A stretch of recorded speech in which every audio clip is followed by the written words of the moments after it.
नमस्कार दोस्तों, स्वागत है आप सबका आप सबके अपने यूट्यूब चैनल एग्जाम प्रेप लिखने से जीतेंगे में।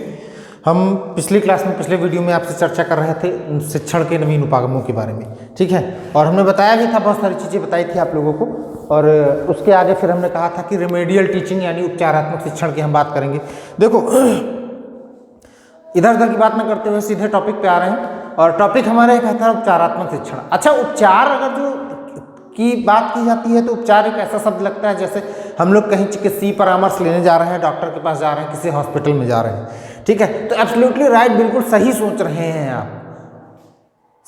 शिक्षक भी एक प्रकार का डॉक्टर है, एक चिकित्सक है जो शिक्षण के लिए चिकित्सक कर रहा है, ठीक है। और उसकी रिमेडियल टीचिंग जो होती है, जो उपचार होता है, उपचार किसके लिए होता है? सीखने में, शिक्षण लेने में, शिक्षण प्राप्त करने में जो समस्याएं आ रही हैं उन समस्याओं में होता है, ठीक है। तो बस यही सबसे बड़ी चीज़ है। और छोटा सा पॉइंट है, देखो इतना ज़्यादा पैनिक होने की जरूरत नहीं है और ना इतना ज़्यादा घबराने की जरूरत है। नहीं अरे यार गुरुजी पता नहीं क्या है रेमेडियल टीचिंग, हम तो कभी पढ़े नहीं। बस मेरा आप 10 मिनट का वीडियो देख लीजिएगा, आपको पढ़ने की कभी आवश्यकता ही नहीं पड़ेगी, ठीक है। उपचारात्मक शिक्षण वह शिक्षण जिससे छात्रों की कमियों, दुर्बलताओं, अशुद्धियों को दूर करने के लिए किया जाता है, वही उपचारात्मक शिक्षण किया जाता है। उपचार जो है मूलतः जो है चिकित्सीय भाषा का शब्द है, वहाँ से लिया गया है। और उपचार सिर्फ इसीलिए लिया गया है कि जैसे छात्र को सीखने में जो दुर्बलता आ रही है, कमी महसूस कर रहा है, ठीक है, वो अशुद्धियाँ कर रहा है, उन अशुद्धियों को दूर करने के लिए जो उपचार किए जाते हैं। कई बार बहुत सारी ऐसी चीज़ें होती हैं जो उच्चारण का दोष होता है, बहुत बार लेखन का दोष होता है, बहुत बार ऐसा होता है कि उसको ऐसा लगता है कि नहीं हमको तो मैथ आ ही नहीं सकती, हम तो गणित सीख ही नहीं सकते, हम तो 2 दूनी 4 कह ही नहीं सकते, हम 3 दूनी 6 कह ही नहीं सकते, हम 15 दूना जो है 30 कह ही नहीं सकते, ठीक है, हम 15 8 120 कह ही नहीं सकते। तो ऐसी चीज़ों को दूर करने के लिए उपचारात्मक शिक्षण की आवश्यकता होती है। क्या है उपचारात्मक शिक्षण? कुछ देखो, हमने कहा था कोई भी चीज़ सीखनी हो तो उसके लिए परिभाषाओं पे जरूर ध्यान दीजिएगा, चाहे वो देसी हो चाहे विदेशी हो। उपचारात्मक शिक्षण उस विधि को खोजने का प्रयत्न करता है जो अपनी कुशलताओं या विचार की त्रुटियों को दूर करने में सफलता प्रदान करे। आपकी अपनी खुद की उपचारात्मक शिक्षण किस लिए? सबके लिए है वो। आपकी अपनी खुद की, और जो सिखाने में आप प्रयास कर रहे हैं उसमें जो कमियां हैं, ठीक है, जो त्रुटि है, उनको दूर करने का। किसके अनुसार? योकम व सिम्पसन के अनुसार है। यहां से बातें क्लियर होगी।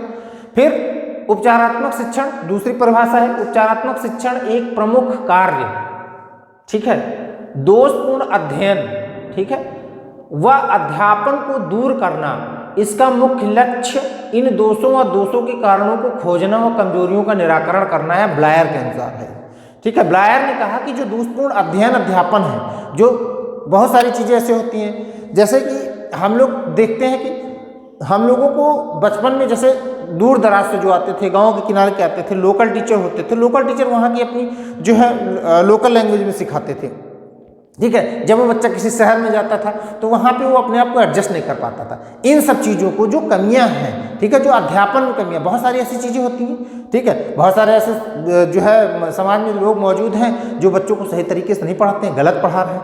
तो बस उसी अध्ययन और अध्यापन को दूर करना, ठीक है, और उन कमियों का, उन कारणों का, उन दोषों को खोजना और उनका निराकरण करना, यही क्या है? उपचारात्मक शिक्षण है, ठीक है। किसके अनुसार? ब्लायर के अनुसार। उपचारात्मक शिक्षण एक छात्र की कमी को अंशतः व पूर्णतः दूर करने के लिए उद्दिष्ट शिक्षण है जो उसकी निम्न सामान्य योग्यता का कारण न हो, ठीक है। जैसे उसकी निम्न सामान्य योग्यता जो है उसके कारण वो दोष न हो, ठीक है, वो एक अलग चीज़ है। निम्न सामान्य योग्यता वो एक अलग चीज़ है, लेकिन उस निम्न योग्यता के अंदर जो दोष हो रहा है, ठीक है, जो कमी हो रही है, उस कमी को दूर करना पूर्णतः और अंशतः, चाहे थोड़ी हो जाए चाहे पूरी तरीके से हो जाए। अगर पूरी तरीके से हो जाएगी तो ऐसा बहुत अच्छी बात हो जाएगी, ठीक है। अगर थोड़ी हो जाएगी तो भी अच्छी बात है, ऐसा नहीं है, ठीक है। तो वो क्या है?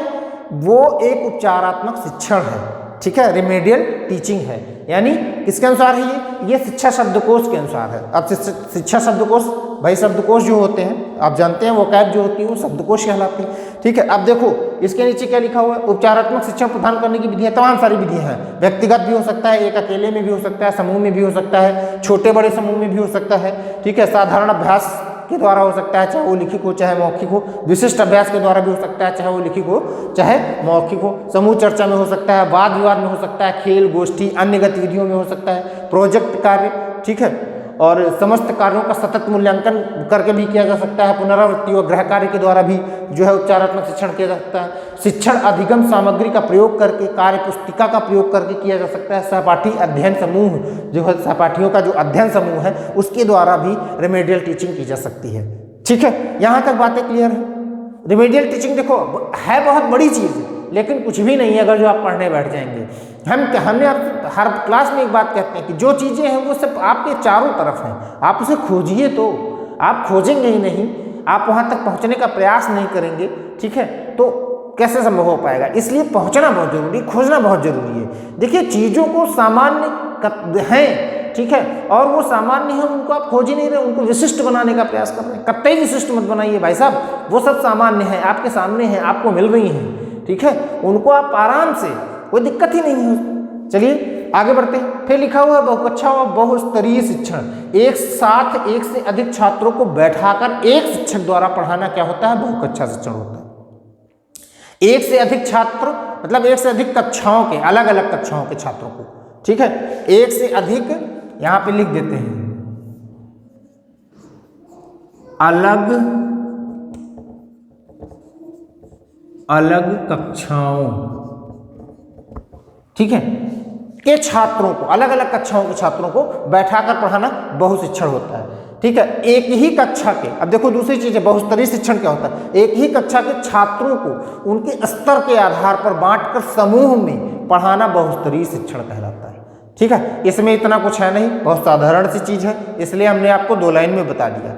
उद्देश्य क्या है, उद्देश्य ये है कि देखो बहुत सारी ऐसी चीजें होती हैं कि बहुत सारे ऐसे विद्यालय हैं जहाँ पर शिक्षक मौजूद नहीं रहते हैं, या फिर कक्षाएं ज़्यादा हैं, स्टूडेंट ज़्यादा हैं और वहाँ पर शिक्षक 1 या 2 मौजूद हैं। तो ऐसी जगह पर बहुस्तरीय शिक्षण आप करवा सकते हैं और बहुकक्षा शिक्षण करवा सकते हैं। जहाँ पर शिक्षक ज़्यादा मौजूद है तो एक कक्षा में बांट के बच्चों को अलग अलग उनके स्तर के आधार पे, ठीक है, किसको ज़्यादा आता है, किसको कम आता है, कौन किसको सिखा सकता है, हर 4-4, 5-5 का ग्रुप बना के, समूह बना के उनको सिखाया जा सकता है। ये आपका बहुस्तरीय शिक्षण होता है। और बहुकक्षा शिक्षण आपको हमने बता दिया कि एक ही शिक्षक द्वारा अलग अलग कक्षाओं के सभी छात्रों को एक साथ बैठाकर जो शिक्षा दी जाती है वो बहुकक्षा शिक्षण कहलाता है। यानी बहुत कक्षाओं को एक साथ मिलाकर जो शिक्षण किया जाता है वो बहुकक्षा शिक्षण। अच्छा, बहुस्तरीय को बहुश्रेणी भी कहते हैं। ठीक है, आप जो है प्रोजेक्ट प्रणाली इसमें लगा सकते हैं, मॉनिटर प्रणाली, यानी जो समूह आप बना रहे हैं उन समूह के साथ जो है एक बच्चे को आप मॉनिटर करने के लिए बोल सकते हैं। ठीक, ऐसे तमाम सारी चीज़ों को आप बोल सकते हैं। हालांकि इतना इम्पोर्टेंट नहीं है, लेकिन फिर भी आप जान लीजिए। ठीक है, इतनी ही चीज़ें हैं इसके अंतर्गत आती हैं। इसके बाद जो अगला टॉपिक होगा वो अगला टॉपिक हमारा किस चीज़ का होगा, अगला टॉपिक हमारा सूक्ष्म शिक्षण यानी माइक्रो टीचिंग का होगा। और माइक्रो टीचिंग थोड़ा हिसाब से पढ़िएगा और थोड़ा बड़ा भी वीडियो हो जाएगा इसका, आप परेशान मत होइएगा। बड़ा इतना भी बड़ा नहीं होगा कि आप सीख ना पाएँ उससे, बहुत आसानी से बहुत बढ़िया हम आपको बताएंगे। हमने बताया ना, हर चीज़ हम आसान भाषा में लाने का प्रयास करते हैं आप लोगों के लिए, और आप उसे सीखिए, ये मेरा उद्देश्य है। और इस उद्देश्य में आप मेरा सहयोग करें। आपका अपना चैनल है एग्जाम प्रेप, लेखनी से जीतेंगे, और उसे जो है लाइक शेयर सब्सक्राइब करिए, कमेंट करिए, अपने दोस्तों को भी बताइए और भी 4 लोगों को बताइए, हमारे सब्सक्राइबर्स बढ़वाइए और हमें जो है अपने यूट्यूब के सर्च स्तर पे ऊपर लेकर आइए। अगली वीडियो में हम सूक्ष्म शिक्षण की बात करेंगे, तब तक के लिए धन्यवाद।